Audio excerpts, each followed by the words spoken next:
제17장 감옥에서 풀려난 베드로가 주는 교훈. 그가 베드로를 잡아서 감옥에 가두고 4명씩 내조의 병사들을 붙여 교대로 지키게 하니 이스터가 끝나면 그를 백성들 앞에 끌어낼 의도였더라. 사도행전 12장 4절. 이스터라는 단어는 성경 전체에서 이 구절에서만 볼 수 있는데 이는 풍요의 여신 이슈타르를 위한 고대 바빌론 의식에서 유래한 것이다. 때로는 아스타르테라고 불리기도 한다. 이런 이유로 근본주의자들과 보수주의자들은 이스터라는 표현이 킹제임스 성경의 오류라고 말한다. 새로 나온 변개된 성경들은 모두 6월절로 고쳐놓았다. 그러나 여기에는 2가지 문제가 있다. 첫째로 사도행전 12장 본문은 이미 6월절이 지나간 상황이라는 점이다. 그때는 무교절 기간이더라. 사도행전 12장 3절. 이 무교절 기간은 6월절을 의미할 수도 있는 단수로서의 무교절이 아니다. 누가복음 22장 1, 7절. 둘째로 본문은 유대인의 절기가 아니라 에돔인인 헤롯 왕이 지켰던 이스터를 말하고 있다. 유대인들을 다스리는 에돔인으로서 헤롯은 유대인들의 절기들을 지켰을 뿐만 아니라 자기 출신 지역과 로마가 지켰던 이교도들의 축일들을 지켰던 것이다. 따라서 여느 때와 마찬가지로 킹제임스 성경이 옳으며 선하고 경건하며 헌신된 배교한 학자들의 연합은 마귀와 한 패거리가 된 것이다.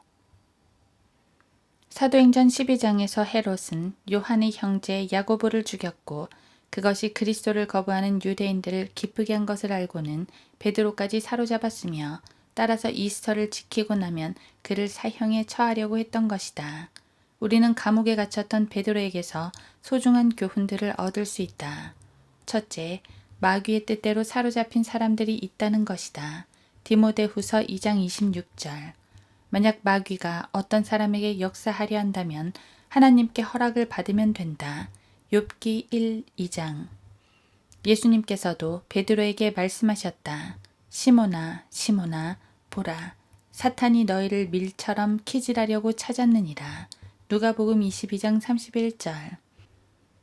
마귀는 사람의 몸이 이질적인 것을 거부하는 경향이 있다는 사실을 이용하는데 있는 그대로의 상태에 있는 사람, 곧 자연인에게는 성령님께서 이질적일 수밖에 없는 것이다. 사람은 배우지 않아도 죄를 잘도 짓는다. 사람은 태어날 때부터 마귀에게 사로잡힌 채로 태어나는 것이다. 에베소서 2장 1에서 3절. 둘째, 사도행전 12장 5절을 보면 베드로는 감옥에 갇혀 있다. 모든 인간은 지금도 감옥에 갇혀 있으니 곧 죄 있는 육신의 몸에 갇혀 있는 것이다. 그래서 사람들이 마약 복용이나 초월 명상으로 탈옥을 시도하는 것이다. 바울 또한 이 진리를 깨닫고 오, 나는 비참한 사람이로다. 누가 이 사망의 몸에서 나를 구해낼 것인가? 라고 말했다. 로마서 7장 24절. 나는 지금까지 많은 회중들에게 설교를 해왔는데 나이가 50대 되는 사람들 중에서 속으로는 그 안에서 지옥이 끓어오르고 있어 그것을 억누르느라 평생을 허비한 사람들을 볼 수 있었다. 그들은 헨리 데이비드 소로가 말했듯이 대부분의 사람들은 조용한 절망 가운데 살고 있다는 말에 걸맞는 사람들이었다. 슬픈 현실은 구원받은 사람들 중에서도 그런 식으로 사는 사람들이 있다는 것이다. 그들은 자신의 인생을 망쳐버리고 스스로 종의 멍에를 메고 있다. 갈라디아서 5장 1절. 셋째, 우리가 배울 수 있는 또 다른 교훈은 사람이 죽는 것은 정해져 있다는 것이다. 헤롯은 베드로를 죽이기로 결심했고 적절한 때를 기다리고 있었다. 성경은 한 번 죽는 것은 사람들에게 정해진 것이라고 말씀한다. 히브리서 9장 27절. 주 예수 그리스도께서 다시 오시지 않는다면 이 글을 읽고 있는 모든 사람 또한 죽게 될 것이다. 그래서 중요한 것은 단지 죽는다는 사실 자체가 아니라 어떻게 죽을 것이냐에 있다. 그리스도인은 소망을 가지고 죽음을 맞이할 수 있다. 즉, 부활의 소망이 있는 것이다. 다시 말해, 다른 사람들과 같이 슬퍼하지 않아도 되는 것이다. 데살로니가 전서 4장 13절.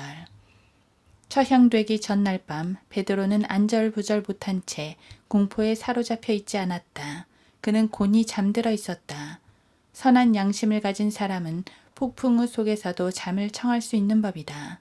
사도 바울 역시 본향으로 가서 구주를 만날 준비가 되어 있었다. 디모데후서 4장 6절, 빌립보서 1장 23절. 그래서 죽음을 유익한 것이라고 말할 수 있었던 것이다. 빌립보서 1장 21절.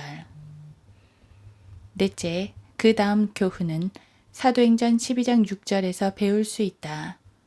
베드로는 자고 있었고, 즉 인류는 영적으로 잠들어 있으며 영적으로 묶여 있는 것이다. 마가복음 11장에서도 나귀가 묶여 있었는데 주님께서 그것이 필요하다고 하시며 제자들에게 그것을 풀어오라고 명령하신 것을 볼 수 있다. 그들에게 말씀하시기를 너희 맞은편 마을로 가라. 마을에 들어서자마자 아무도 타보지 않은 매여있는 나귀 새끼 한 마리를 보리니 풀어서 끌고 오너라. 만일 누가 너희에게 말하기를 어찌하여 이렇게 하느냐고 하면 주께서 그것을 쓰신다고 말하라. 그러면 즉시 그 사람이 그것을 여기로 보내리라고 하시더라. 마가복음 11장 2, 3절. 예수님께서 무덤에 있는 나사로를 부르셔서 그가 나오게 되었을 때에도 주님은 사람들에게 그를 풀어주어 다니게 하라고 하셨다. 요한복음 11장 44절. 두 경우 모두 영적으로 묶여있는 죄인들의 구원의 모습을 보여준다. 다섯째, 감옥에 갇힌 베드로에게 배울 수 있는 또 다른 교훈은 사람들은 하나님께서 주시는 빛이 필요하다는 것이다. 주의 천사가 그에게 나타나니 감옥 안에 빛이 비치더라. 사도행전 12장 7절. 인간이 하나님께서 주시는 빛이 필요한 이유는 이 세상의 신이 그들의 마음을 어둡게 하여 소경으로 만들었기 때문이다. 고린도후서 4장 4절. 마귀는 이 목적을 이루기 위해 죄인들에게 가짜 빛을 주기도 한다. 그래서 자기 자신을 빛의 천사로 가장한다. 고린도후서 11장 14절. 그러나 그는 세상으로 들어오는 모든 사람에게 비치는 참 빛은 아니다. 요한복음 1장 9절. 성경은 율법과 증거에게라. 만일 그들이 이 말씀에 따라 말하지 아니하면 이는 그들 안에 빛이 없기 때문이라고 말씀한다. 이사야 8장 20절. 하나님께서는 바로 그분의 말씀을 통해서 구원받지 않은 죄인들에게 빛을 주시는 것이다. 시편 119편 130절, 105절. 여섯째, 우리는 본문으로부터 구원은 즉각적이라는 진리를 배울 수 있다. 급히 일어나라고 하니 쇠사슬들이 손에서 벗겨지더라. 사도행전 12장 7절. 베드로는 즉시 풀려났다. 누구든지 예수 그리스도를 구주로 믿으면 그 즉시 구원받게 된다. 길고 지루한 과정이 없는 것이다. 그리스도인의 인격을 함양하는 데에는 평생이 걸리지만 구원은 즉각적이다. 사람이 스스로를 구원하려면 얼마나 선해야 하는지 아는가? 하나님께서 기뻐하신 유일한 사람, 곧 하나님의 아들이신 예수 그리스도만큼 선해야 하는 것이다. 마태복음 3장 17절, 12장 18절, 17장 5절. 당신의 의를 예수 그리스도 안에 있는 하나님의 의와 비교하면 어떻게 되겠는가? 로마서 10장 3, 4절. 그것은 마치 피와 온갖 오물이 묻은 병원 쓰레기나 자동차 정비소에서 쓰다 버린 기름때로 검게 변한 걸레들을 단 하나의 흠도 찾을 수 없는 실크 양복에 비교하는 것과 같다. 이사야 64장 6절. 일곱째, 띠를 두르고 내 신을 매라. 사도행전 12장 8절. 우리는 본문을 통해 그리스도인은 구원받은 이후에 적절한 의복을 착용해야 한다는 점도 배우게 된다. 아래의 에베소서 4장 24절, 요한계시록 19장 8절, 에베소서 6장 14, 15절을 읽어보라. 하나님을 따라 의와 참된 거룩함 안에서 창조된 새 사람을 입으라. 에베소서 4장 24절. 이제 그녀에게 허락하사 정결하고 흰 세마포를 입게 하셨으니 세마포는 성도들의 의라고 하더라. 요한계시록 19장 8절. 그러므로 서서 진리로 너희의 허리띠를 두르고 의의 흉배를 붙이고 화평의 복음을 준비한 것으로 너희 발에 신고. 에베소서 6장 14, 15절. 이것이 바로 예수 그리스도를 따라가는 그리스도인이 갖추어야 할 복장이다. 내 겉옷을 걸치고 나를 따르라. 사도행전 12장 8절. 소경 바디메오가 구원받았을 때 그는 낡은 옷을 던져버리고 예수 그리스도를 따랐다. 마가복음 10장 50에서 52절. 주님께서는 마태에게 나를 따라오라고 명령하셨고 그는 세무소의 일자리를 버리고 주님을 따라 새로운 일을 하게 되었다. 마태복음 9장 9절. 당신이 주님을 따른다면 주님께서 당신을 돌봐주실 것이다. 내가 개인 구령과 복음 전파를 할 수 있도록 도와준 글렌 슌크라는 친구가 있는데 그는 로마 카톨릭 교도였다가 구원을 받은 이후 제2차 세계대전에 참전하여 부대를 지휘하면서 부대원들을 그리스도께로 이겨온 사람이었다. 어느 날 그와 그의 부대원들이 정찰 임무를 마치고 돌아오는 길이었다. 그런데 눈이 많이 와서 돌아가는 길을 제대로 찾지 못하고 있었다. 그러다가 한 번도 보지 못한 갈림길에 다다르게 되었는데 어느 편으로 가야 할지를 몰랐다. 그래서 그는 무릎을 꿇고 하나님께 어떤 길로 가야 할지 보여주시라고 기도했다. 주님께서는 글렌에게 왼쪽으로 가라는 강한 인상을 주셨고 그는 그렇게 했다. 주님께서 그리스도인들에게 자주 그런 인상을 주시는 것은 아니지만 그날 글렌은 하나님께서 자신에게 왼쪽으로 가라고 말씀하시는 것을 확실히 느꼈다. 다음 날 그의 부대가 적군에 대한 공격을 감행했을 때 그 오른쪽 길을 가게 되었다. 그런데 길에서 약 50m쯤 들어갔더니 독일군의 기관총 진지가 자리 잡고 있었던 것이다. 그것도 세 대의 기관총이 길을 향해 겨누고 있었으니 만일 글렌이 주님을 따르지 않았다면 그와 그의 부대원들은 모두 죽고 말았을 것이다. 마지막으로 구원받지 않은 사람은 그리스도께 나오기 전까지는 제정신이 아니라는 것을 알 수 있다. 그러자 베드로가 정신이 나서 사도행전 12장 11절. 방탕한 아들은 회개하여 돌이키기로 결정했을 때 그제야 드디어 제정신이 들었다. 누가복음 15장 17절. 그전에는 정욕, 탐욕, 욕심 등으로 제정신이 아니었던 것이다. 사도 바울은 우리가 구원받았을 때 주님께서 두려워하는 영이 아니라 능력과 사랑과 건전한 생각의 영을 주셨다고 말한다. 디모데후서 1장 7절.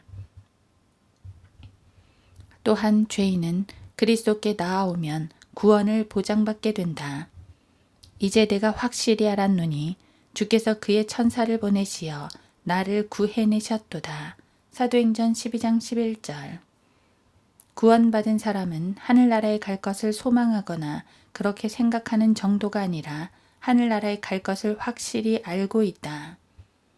내가 하나님의 아들을 믿는 너희에게 이런 것들을 쓰면 너희에게 영생이 있음을 알게 하려 함이며 또한 너희가 하나님의 아들의 이름을 믿도록 하려 함이라. 요한일서 5장 13절. 그런 연유로 내가 이러한 고난을 당해도 부끄러워하지 아니하노니 이는 내가 믿은 분을 알고 내가 위탁한 것을 그날을 대비하여 그분께서 능히 지키실 줄을 확신함이라. 디모데후서 1장 12절. 사도행전 12장에서 베드로가 구출된 것은 부활을 상징적으로 보여준다. 히브리서 11장 19절. 봄에는 부활의 증거를 곳곳에서 볼 수 있는데 하나님께서 겨울 내내 죽은 것처럼 보였던 나무들을 봄에 다시 살려주시는 것과 같은 것이다. 나는 독자들이 이러한 진리를 깨닫기를 바란다. 하나님의 사랑을 받는 그리스도인 독자들이여, 당신이 죽는다고 해도 무덤은 당신을 붙들어 둘 수 없다. 옛말에 죽음은 선한 사람을 붙들어 둘 수 없다 라고 했다. 구원받아 주 예수 그리스도께서 주신 전가된 의를 소유하고 있다면 당신은 반드시 부활하게 될 것이다. 그리스도 안에서 죽은 자들이 먼저 일어나고 데살로니가전서 4장 16절. 즉 구원받았을 때 부활에 대한 보증을 이미 받은 것이다. 따라서 성경은 이렇게 말씀한다. 그러므로 누구든지 그리스도 안에 있으면 새로운 피조물이라. 옛 것들은 지나갔으니 보라 모든 것이 새롭게 되었도다. 고린도후서 5장 17절. 그러므로 우리가 죽음 안으로 침례를 받아 그와 함께 장사되었으니 이는 아버지의 영광으로 인하여 그리스도께서 죽은 자들로부터 일으켜지심과 같이 우리도 또한 생명의 새로움 가운데서 행하게 하려 함이니라. 로마서 6장 4절. 성도들이여, 구원받기 전과 구원받은 후의 나의 삶은 비교 자체가 불가능하다. 구원받기 전에는 맥주병이나 붙들고 있었고 하루에 시가를 대여섯 개씩 폈었다. 낮에는 디스크 자키로 살았고 밤에는 무도장 밴드 드러머로 일했으며 기회가 있을 때마다 죄를 짓는 지저분한 삶을 살았었다. 그러나 구원받고 난 이후에는 하나님께서 내게 가족을 주셨고 온전한 정신으로 만드셔서 설교자로 불러 쓰셨다. 또 정원을 가꾸고 사냥하고 낚시하고 하키도 하게 하셨다. 내가 구원받기 전에 알았던 친구들은 술에 취해 살던 내가 여름 성경학교에 아이들을 초청하며 즐거워하는 모습을 보게 되었다. 정말이지 나는 사망에서 생명으로 옮겨진 것이다. 요한복음 5장 24절, 요한일서 3장 14절. 그렇다면 당신은 어떤가? 당신도 사망에서 생명으로 옮겨져 생명의 새로움 가운데 살고 있는가?